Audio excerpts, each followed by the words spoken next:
여러분 뵙게 돼서 반갑습니다. 바쁘신 중에도 오늘 이렇게 간담회에 참석해 주셔서 감사합니다. 요즘 날씨가 조금씩 풀리면서 봄이 오고 있는 것을 느낍니다만 우리 경제는 아직까지 온기가 차오르지 않고 있어서 마음이 안타깝습니다. 대외 경제 여건이 어느 때보다도 나쁜 탓도 있지만 우리가 해야 하고 또 얼마든지 할 수 있는 일들을 다 하지 못한 점도 있기 때문에 더 마음이 답답하고 안타깝습니다. 더 많은 일자리를 만들 수 있는 서비스 산업 활성화와 노동개혁이 여전히 기득권과 정쟁의 볼모로 잡혀 있습니다. 서비스 산업을 일자리 창출과 새로운 성장 동력으로 키우는데 꼭 필요한 서비스 산업 발전 기본법은 오늘까지 무려 1531일째 국회에서 발이 묶여 있습니다. 수출과 제조업 위주의 성장과 고용이 한계에 부딪히면서 서비스 산업 육성이 당연한 처방인데도 다른 나라들도 다 그것이 한계에 부딪혔을 때 서비스 산업을 발전시켜서 그것을 극복하고 발전을 이루었다는 걸 우리가 잘 알고 있는데 우리도 이렇게 경제 활성화의 핵심적인 방법을 알면서도 손을 쓸 수 없는 현재의 상황이 안타깝습니다. 오늘 간담회를 통해서 우리 서비스 산업의 문제점과 선진화 방안, 서비스 산업 발전 기본법의 통과 필요성과 그 기대의 효과에 대한 구체적이고 생생한 논의가 있기를 기대합니다. 본격적인 논의에 앞서서 서비스 산업과 관련하여 제가 가지고 있는 몇 가지 생각을 여러분과 나누었으면 합니다. 우리나라 국내 총 생산에서 서비스 산업이 차지하는 부가가치 비중은 60% 수준으로 OECD 국가 평균보다 10%포인트 이상 낮으며 생산성 면에서도 제조업 대비 43% 수준에 그쳐서 OECD 최하위권입니다. 상황이 이렇다 보니까 제조업에서는 삼성전자, 현대자동차와 같은 세계적 기업들이 여럿 있는데 비해서 서비스업에서는 우리나라 글로벌 기업이 거의 없는 실정입니다. 파이낸셜 타임즈지가 발표한 2015년 글로벌 500대 기업에서 서비스 기업은 모두 287개나 되는데 거기에 포함된 국내 서비스 기업은 딱 1개뿐이었습니다. 제조업의 경우 185개 중에 6개가 우리 기업인 것과는 큰 차이를 보이고 있습니다. 이처럼 선진국과의 격차를 좁히지 못하고 있는 가장 큰 이유는 우리나라 서비스 산업에는 선진국에는 없는 갈라파고스 규제가 많기 때문입니다. 과거 제조업 위주의 성장 과정에서 만들어진 규제 중에서 서비스업을 불합리하게 차별하는 규제, 환경 변화에 따라 더 이상 존치할 이유가 없는 규제들은 최근 마련된 네거티브 방식의 규제 심사를 통해서 전부 폐지될 것입니다. 이처럼 투자와 일자리 창출을 막고 있는 규제는 확 바꿔야 됩니다.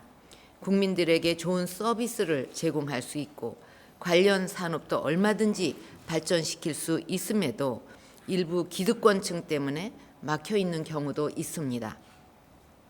의사와 환자 사이에 원격 진료를 허용하기 위한 의료법 개정안이 국회에 막혀 있는 것이 대표적인 사례입니다. 우리나라는 의료와 ICT 인프라가 세계 최고 수준인 만큼 원격 진료의 잠재력이 매우 크고 다른 나라에서는 허용이 되고 있어서 실제로 해외 진출도 활발하게 이루어지고 있습니다.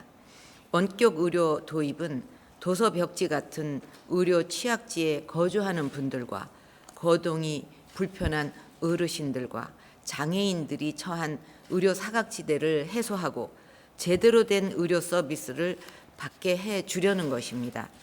이를 위해서 동네 병원 중심의 원격 의료를 허용하려는 것을 두고 대형 병원 쏠림 현상이 심화된다는 식의 괴담으로 올감해서 더 나은 혜택을 받을 수 없게 만들고 있는 상황이 안타까울 뿐입니다.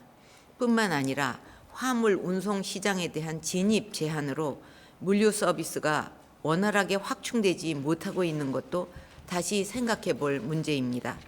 영업용 화물차에 대한 허가제 때문에 최근 물동량이 증가하고 있는 택배 차량의 부족이 심각한 상황이라니 이 규제를 언제까지 유지해야 하는지도 고민해 봐야 할 것입니다. 서비스 산업 육성의 가장 큰 목적은 일자리 창출입니다. 서비스 산업은 고용 창출 효과가 제조업의 2배 이상이고 의료, 관광, 금융, 컨텐츠 등 청년들이 선호하는 일자리를 최대 69만 개까지 만들어낼 수가 있습니다. 일부에서는 이것을 허황된 얘기라고 주장하지만 해외 사례를 보면 실제로 분명하게 증명이 되고 있습니다. 영국의 경우 1990년대 초반 중공업의 몰락과 제조업의 해외 이전에 따라 경기 침체에 대응해서 1997년부터 창조 영국이라는 서비스 산업 육성 정책을 추진했습니다. 그 결과 2007년까지 10년간 41만 명의 고용이 창출되었다고 합니다. 홍콩도 1980년대 이후 수출 주도형 경제를 보완하기 위해서 금융을 비롯한 고부가가치 서비스 산업 육성에 매진해서 2000년부터 2011년까지 모두 58만 개의 서비스 일자리를 추가로 만들어냈습니다. 네덜란드도 물류와 금융을 중심으로 서비스 산업을 성장시켜서 75%가 넘는 고용률을 달성했습니다.